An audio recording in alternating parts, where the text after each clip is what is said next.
Decisões constroem impérios. As mesmas decisões podem destruí-los. Arquitetos de fortuna. Como decisões podem construir ou demolir riqueza. Meu nome é Bernard Madoff. Durante décadas, meu nome não causava desconfiança. Causava tranquilidade. Eu não era visto como risco. Eu era visto como um porto seguro, como ganho certo. Vocês já ouviram falar de Ponzi? Ele prometia ganhos absurdos, chamava a atenção demais. No meu caso, eu decidi que faria diferente. Eu usei o mesmo esqueleto. Só que eu vesti esse esqueleto com terno italiano, reputação e silêncio. E reputação é o ativo mais perigoso do mercado. Eu nasci em 1938, no Brooklyn, filho de imigrantes judeus de classe média. Minha família não era rica. Meu pai tentou empreender algumas vezes. Não funcionou. A instabilidade financeira não era teoria para mim. Era ambiente. Desde cedo eu aprendi uma coisa. Dinheiro compra estabilidade, mas reputação compra sobrevivência. Eu estudei na Hofstra University. Formei-me em ciências políticas. Não era o aluno mais brilhante. Mas eu observava como o sistema funcionava. Enquanto estudava, trabalhei como salva-vidas e instalador de sistemas de irrigação. Eu entendia o valor do dinheiro ganho com esforço. Em 1960, aos 22 anos, com cerca de $5.000, parte economias próprias, parte empréstimo familiar, fundei minha corretora. Bernard L. Madoff Investment Securities. Não era fraude, era legítima. Eu comecei como market maker. É simples. Eu intermediava compra e venda de ações. Eu ganhava no spread. Pequenas margens, grande volume, disciplina e reputação. A bolsa estava mudando. Eu abracei a tecnologia e fui um dos primeiros a automatizar as negociações. Eu era visto como inovador e respeitado. Cheguei à presidência da Nasdaq. O sistema confiava em mim. Eu me casei em 1959. Ruth. Tivemos 2 filhos, Mark e Andrew. Ambos trabalharam na empresa. Havia vida institucional, casas em Palm Beach, Manhattan e nos Hamptons. Havia clubes exclusivos e filantropia. Nada parecia clandestino. E essa é a parte que mais incomoda. Não havia aparência de ilegalidade. Havia aparência de sucesso sólido. Minha empresa tinha 2 lados. Um era público, visível, auditável. Market making. Outro era privado. Advisory, gestão de patrimônio. Era ali que a engenharia começou. Mas tudo indica que, em algum momento, perdas começaram a acontecer. Em vez de admitir. Eu cobri. Em vez de fechar. Eu prolonguei. E quando você prolonga uma mentira pequena, ela exige uma estrutura maior para se sustentar. A narrativa oficial era sofisticada. Split Strike Conversion, proteção contra quedas e retorno constante, parecia técnico o suficiente para não ser questionado. Eu não anunciava. Eu criava exclusividade. Gestores de fundos de investimentos diziam: temos acesso a Madoff. E no mercado financeiro, acesso é o símbolo máximo de privilégio. Eu não comecei como fraudador, comecei como qualquer operador de Wall Street, atuando de forma legítima e ganhando reputação. Com o tempo, minha firma chegou a ser uma das mais respeitadas do mercado. E aqui está um ponto crucial que muitos esquecem. As pessoas investiam em mim, na minha figura, não nos ativos subjacentes. Elas compravam a minha história, não a minha estratégia. Eu tinha reputação. Fui presidente da Nasdaq. Para o leigo, um cargo de prestígio parece ser uma garantia de segurança, mas cargos não eliminam o risco sistêmico. A lição didática é clara. Confiabilidade jamais substitui uma estrutura real de auditoria e custódia.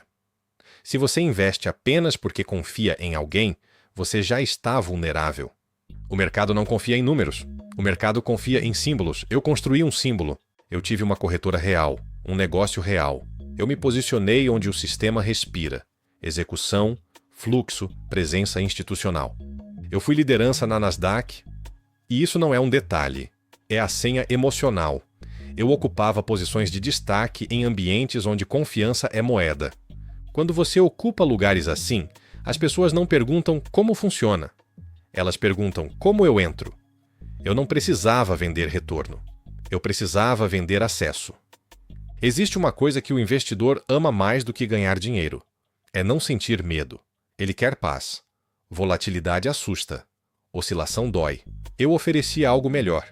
Consistência. Não prometia explosões de ganho. Prometia estabilidade elegante. Todo mês. Quase igual. E o cérebro humano ama previsibilidade. Eu criava exclusividade. Nem todos podiam investir comigo. Essa foi a chave. Quando algo é restrito, torna-se desejável. Quando é desejável, torna-se defendido. E fiz isso com 5 ferramentas simples e perversas. Exclusividade. Nem todo mundo pode. Escassez. A janela fecha. Autoridade. Eu não explico demais porque eu não preciso. Consistência. Todo mês, quase igual. Comunidade. Se pessoas importantes estão aqui, então aqui é seguro. Você chama isso de investimento, mas isso é psicologia, é pertencimento. E quando o investidor compra pertencimento, ele não quer auditoria, ele quer paz. O investidor quer paz, ele quer o ritual do extrato garantindo sua paz. Agora a parte técnica. Vou dizer do jeito mais simples. O dinheiro novo pagava o dinheiro antigo. Um esquema Ponzi clássico, mas envolto em uma camada espessa de sofisticação. Eu dizia operar estratégias defensivas, estruturas com opções e proteção de risco. O suficiente para parecer técnico e não ser compreendido por completo pelo investidor comum. Quanto menos o investidor entende, mais ele valoriza quem parece entender. A história era perfeita porque tocava no ponto mais sedutor: o lucro sem o susto da volatilidade. Só havia um problema: não existia lastro. Não existia operação na escala que os extratos diziam. Existia apenas papel, narrativa e fluxo de entrada. Houve alertas, denúncias e suspeitas matemáticas, mas algo foi mais forte que a evidência: a conveniência. Grandes instituições e fundos estavam comigo. Quando pessoas respeitadas confiam em algo, o desconforto diminui. O sistema não falhou por falta de informação, mas por excesso de confiança. Em dezembro de 2008, a SEC me acusou. O texto não fazia rodeios. Era um esquema Ponzi bilionário. O sistema finalmente foi forçado a abrir os olhos. Você entende o que isso significa? O sistema não é cego. Ele é humano. E humanos sempre preferirão a reputação ao atrito da desconfiança. Entender isso serve para você errar menos. O meu castelo não demoliu por moral, caiu por liquidez. Em 2008, o mundo entrou em crise e as pessoas quiseram sair. E quando muitos tentam sair ao mesmo tempo, a ilusão precisa virar dinheiro de verdade. Eu não tinha dinheiro real. Eu tinha extratos. E extrato não paga resgate. Quando a confiança evapora, o fluxo seca. E sem fluxo, não há esquema que sobreviva. Foi aí que o vazio apareceu. A destruição foi psicológica. Eu disse à minha família que era uma fraude, um Ponzi, e que tinha acabado. O resto aconteceu como um protocolo inevitável. Advogado, SEC, FBI. Em 2009, me declarei culpado e fui condenado a 150 anos. Mas o que dói não é a sentença, é a destruição revelada. Caridades quebradas, aposentadorias desaparecidas, famílias desfeitas e a confiança enterrada. Décadas depois, o sistema ainda tenta reconstruir o que foi queimado. O governo americano encerrou um fundo de compensação só em 2024, devolvendo 4,3 bilhões para 40 mil vítimas em 127 países, chegando a 94% das perdas. Acordos e recuperações continuaram até 2025. Eu disse que fui genial, invisível, mas a verdade é mais aterrorizante. Muita gente simplesmente não queria ver. Agora que você já conhece o que está por trás do maior esquema Ponzi da história, por enquanto, vamos fazer uma análise rápida desta narrativa. Existe uma mentira confortável no mercado, a ideia de que estabilidade constante é sinal de segurança. Mas o mercado real oscila, tem ruído, tem erro, tem choque externo, tem medo. Quando você vê um gráfico quase perfeito, não veja apenas retorno. Pergunte pela estrutura. Qual é o mecanismo que está eliminando o risco? Porque o risco não desaparece, ele só muda de lugar. Se não aparece na oscilação do gráfico, pode estar escondido na liquidez, pode estar escondido na alavancagem, Pode estar escondido na dependência de fluxo. E aqui entra uma regra simples. Retorno acima da média exige explicação acima da média. Se não houver explicação clara e verificável, a estabilidade pode ser apenas edição. Consistência excessiva é sedutora, mas sedução não é evidência. Se você não consegue identificar o mecanismo de forma objetiva, não é estabilidade, é ilusão. Se você quiser evitar repetir a história, use critérios. Vamos aplicar isso dentro do nosso triângulo financeiro. Primeiro, estrutura. Você consegue explicar de onde vem o retorno? Sem jargões. Se você não entende o motor, você não tem estrutura. Existe custódia independente, auditoria sólida. Estrutura frágil é terreno fértil para a ilusão. Segundo, comportamento. Você está investindo porque entende ou porque confia? Está analisando ou terceirizando decisão? Madoff prosperou no comportamento acomodado, e isso viola uma das nossas regras centrais.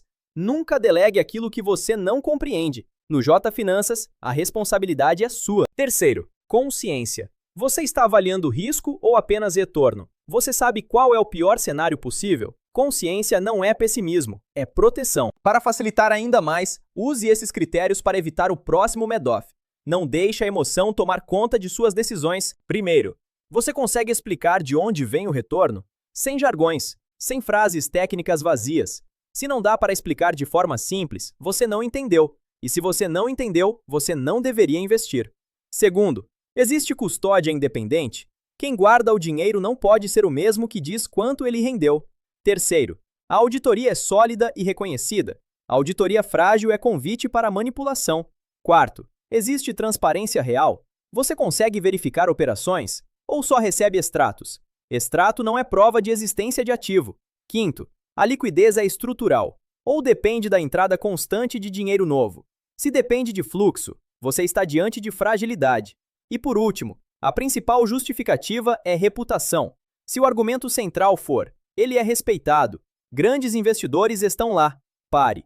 Respeito não substitui estrutura. Madoff foi a quebra das 3 bases do triângulo: estrutura inexistente, comportamento acomodado e consciência adormecida. Ele não vendeu apenas retorno, vendeu conforto. E conforto, no mercado financeiro, custa caro. Promessas de retorno certo são sedutoras porque aliviam a dúvida. Mas dúvida é saudável. Dúvida obriga você a perguntar. Uma de nossas regras é clara: se parece bom demais, é alerta. Outra é simples: liquidez revela a verdade que o gráfico esconde. Investir sem entender profundamente é apenas confiar. E confiança, quando não é sustentada por estrutura, vira vulnerabilidade. Madoff não foi o último. Sempre haverá alguém oferecendo estabilidade acima da média. A diferença entre construir e demolir fortuna está na sua decisão. Você olha o brilho ou examina a base? Porque quando a base falha, cai o futuro e a tranquilidade. Antes de reagir, pergunte-se: eu tenho um plano para isso? Bem-vindos a J Finanças. Curta, compartilhe para que este conteúdo chegue a mais pessoas. Inscreva-se no canal para não perder nenhuma dica. J Finanças, educação financeira sem enrolação.